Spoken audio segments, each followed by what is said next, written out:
तरफ बुलाएगा। बहुत सारे डिस्ट्रैक्शन लाइफ में आएंगी, लेकिन आपका टारगेट एक सेट होना चाहिए कि हमको वो बनना है। अगर आपने टारगेट सेट कर लिया तो आप डिस्ट्रैक्ट नहीं होंगे, आपको टाइम मिलेगा। तो आपका दिमाग बहुत चालाक है, हमेशा सोचेगा कैसे आप आराम कर लो। लेकिन जब एक लाइफ में आप टारगेट सेट कर लेंगे तो आराम करने वाली आपका जो विल पावर होगा, डिटर्मिनेशन, स्ट्रॉन्ग डिटर्मिनेशन होगा, वो आपको आराम करने नहीं देगा। जब भी आपको मौका मिलेगा तो आप पढ़ेंगे, ठीक है ना। और बहुत ही जबरदस्त लाइन कलाम साहब की है। कुछ लाइनें हैं जैसे you want to shine like sun first burn like sun, ठीक है ना। उन्होंने कहा था कि अगर आप सूरज की तरह चमकना चाहते हैं, दुनिया को उजाला देना चाहते हैं, तो पहले सूरज की तरह जलना सीखिए। कोई भी दुनिया का महान इंसान बिना संघर्ष के महान बना नहीं।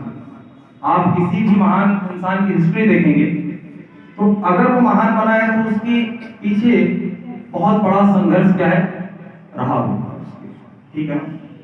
और एक और कलाम साहब की बात है कि सपना वो नहीं जो हम सोते हुए देखते हैं। अरे ये तो वो चीज है जो हमें सोने ही नहीं देती है। तो लाइफ में जो गोल सेट करें, ऐसा सेट करें कि डिस्ट्रैक्ट नहीं होना है, हमको ये काम करना ही करना है। जैसे क्या बन जाए, मेढक एग्जाम्पल के लिए बोलता है, तो मेढक की तरह एक काम चलिए 2 मिनट की एक से सुनाते ही। एक बार एक गांव में क्या हो गया, एक टास्क रखा गया, एक पहाड़ पे चढ़ने का। पहाड़ के पास आसपास जंगल थे, जंगल में सारे जानवर पहुंच गए कि भाई ये रेस हम जीते हैं, हमको इनाम मिलना चाहिए। तो सभी तरह के जानवर आए अपने अपने समर्थक के साथ। हाथी भी आया, चूहा भी आया, बिल्ली भी आया, कुत्ता भी आया, सब आए। हाथी चढ़ने लगा तो कितना ऊंचा था पहाड़, अब उसका टारगेट क्या है, आईएएस बनना, मतलब पीक पे पहुंचना। आप समझ रहे होंगे, सेंस को समझिए। वर्ड्स को पकड़ेंगे तब तो भाई गलत हो जाएगा ना। जैसे इंग्लिश में है मेरा सर, हिंदी में मेरा सर चक्कर खा रहा है, तो इंग्लिश में ट्रांसलेट करने जाएंगे तो पता चला my head is eating circle हो जाएगा, ठीक है ना। ये नहीं करना। लेट्स ईट ग्रैंडमा, चलो दादी माँ को खाएं। लेट्स ईट ग्रैंडमा में 2 तरह की चीजें होती हैं। लेट्स ईट ग्रैंडमा, एक कॉमा होता है, पंक्चुएशन रूल का अगर आप फॉलो करेंगे तो चलिए दादी माँ खाए होता है, चलिए दादी माँ खाना खाएं। और लेट्स ईट ग्रैंडमा का मतलब क्या होता है, चलिए दादी माँ को खाते हैं, है ना। तो सेंस को समझना रहता है, हा? तो हमने कहा उसको कहाँ चढ़ना है, पहाड़ पे चढ़ना और इसको जीतना। तो सभी लोग अपने अपने समर्थक के साथ आए थे कि हमारी हौसला अफजाई करेंगे और हम चढ़ जाएंगे। हाथी कोशिश करता है चढ़ने की, लेकिन उसके समर्थक बोलने लगते हैं, अरे महाराज आप गिर जाएंगे, भाग आइए। थोड़ा ही ऊपर चढ़ता है, उसको डरा दिया जाता है कि वो पीछे वापस आ जाता है। आपको भी डराएगा कि आपसे नहीं होता है, तुम कमजोर हो, नहीं हो पाएगा। फिर अगला जानवर चढ़ने की कोशिश करता है, शेर चढ़ने की कोशिश करता है, उसके समर्थक कहते हैं कि नहीं हो पाएगा महाराज, नीचे आ जाइए, गिर जाएंगे, मर जाएंगे, वापस आ जाता है। बहुत सारे जानवर चढ़ने की कोशिश करते हैं, नहीं चढ़ पाते। मेढक आता है, मेढक जो होता है वो थोड़ा सा चढ़ता है ऊपर, उसके भी समर्थक टर करते हैं कि अरे गिर जाएंगे, आ जाइए, वापस मर जाएंगे। मेढक ऐसे से देखता है, थोड़ा उसको ऐसे से लगता है क्या कहता है, फिर आगे बढ़ जाता है। फिर कहते हैं उससे सब, अरे महाराज नीचे आ जाइए, गिर जाएंगे, मर जाएंगे, आप बहुत ऊंचा है, नहीं हो पाएगा। मेढक फिर देखता है, फिर आगे बढ़ जाता है। उसके बाद वो करते करते कई बार उन्होंने कोशिश की कि वापस आ जाइए, आप गिर जाएंगे, मर जाएंगे, लेकिन मेढक ध्यान नहीं देता, ऊपर चलता चला जाता है और वो चढ़ जाता है। उसके बाद जब वो विनर हो जाता है तो स्टेज पे इसी तरीके से बुलाया जाता है, उससे पूछा जाता है, अरे मेढक जी, जो काम कोई नहीं कर पाया वो तो आप कर दी, आप तो इतना महान काम कर दी, आपकी तो जय जयकारा होनी चाहिए। तो मेढक कहता है समझ में आया नहीं आया? मेढक आ रहा था, जब उसको लोग कह रहे थे कि आ जाइए महाराज, गिर जाएंगे, मर जाएंगे, तो वो कहता था, सोचता था कि हमारी सराहना करे, बहुत सही, देता था, बहुत अच्छा, बहुत बढ़िया। तो वो और मेहनत के साथ करता जाता। आपकी लाइफ में भी बहुत सारे मिलेंगे, घर के लोग कुछ ऐसे मिलेंगे, अरे तो बेकार है, अभी तो कुछ नहीं करता, हाँ इसका तो जो है इसका दिमाग में एकदम नहीं है।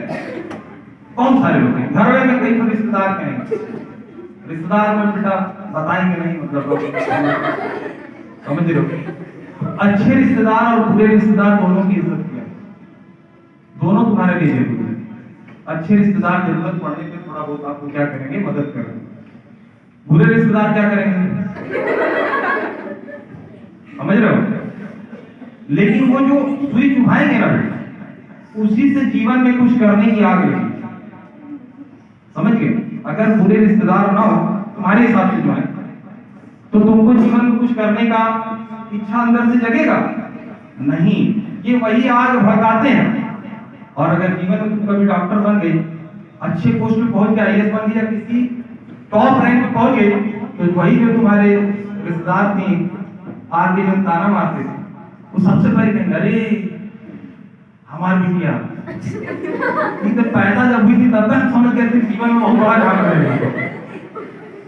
ठीक है, तो आप समझ गए होंगे कि पढ़ाई ही सबसे आसान रास्ता है। ठीक है, अगर आप इस चीज को समय से समझ जाएंगे तो बाद में पछताना नहीं पड़ेगा। हाँ, लॉस्ट टाइम नेवर रिटर्न। समय एक बार चला गया तो फिर कभी वापस नहीं आता है। ठीक है, तो जो 3 बातें हमने बताई है, कंसिस्टेंसी, कंसंट्रेशन एंड पेशेंस, इसके अलावा बहुत सारी बातें हैं, लेकिन ये बेसिक ढांचा है। अगर आप इसको तैयार कर लेते हैं तो जीवन में बहुत ज्यादा आगे बढ़ेंगे। और हमने बोला है कि आपके ऊपर जिम्मेदारी होती है कौम की और समाज की। जब बच्चियां समझती हैं, बच्चियां अच्छी पढ़ी लिखी काबिल निकलती हैं तो नस्लें सुधरती हैं और लोग गलत तक नहीं कहेंगे। अभी जैसा हजरत ने कहा, गलत का ये तरीका नहीं कि हम भी गलत दूसरे को कहें। अगर किसी ने हिसाब पीस दिया तो हम जाके किसी का क्या निकाल दें, किसी का घूंघट उतार, ये तरीका नहीं। हमको अपने आप को मजबूर कर लेना है और दिखाना है कि नहीं हम गलत नहीं है भाई, हम गलत नहीं, हम सही हैं। और ये कैसे आएगा, आप लोगों से आएगा। जब आप लोग पढ़ेंगे, जब आप लोग उस लायक बनेंगे कि अच्छी जगहों पे जाकर के अपने आप अपने कौम को रिप्रेजेंट कर सकें कि नहीं हम लोग ऐसे नहीं हैं, हम लोग भले ही पर्दे में रहते हैं, वो हमारी इज्जत आबरू की बात है, अपनी बात है। लेकिन जिस तरीके से आज की डेट में प्रोपेगेंडा चला के दिखाया जाता है, वैसे नहीं, हम अच्छे लोग है ना। तो क्या करना चाहिए, आप पढ़ना चाहिए।